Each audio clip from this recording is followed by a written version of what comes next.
düşünmek. Bunun bize xeyri var mı yok?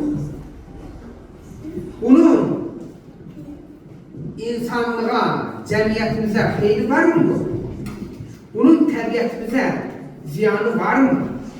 Yani birinci ne lazımdır? Birinci düşünmek lazım. Mütlak şekilde insanlar sıfır tullantı hakkında düşünmelidirler.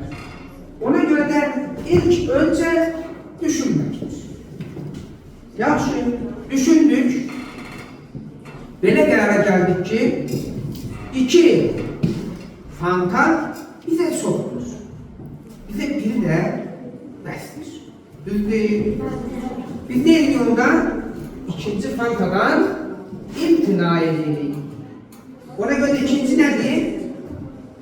İmtina. Yani biz imtina etmeyi bacarmalıyız. Demeliyik ki, yok ben bunu istemem. Bu mənə ziyanlıdır, bu təbiətə ziyanlıdır, bu cəmiyyətə ziyanlıdır.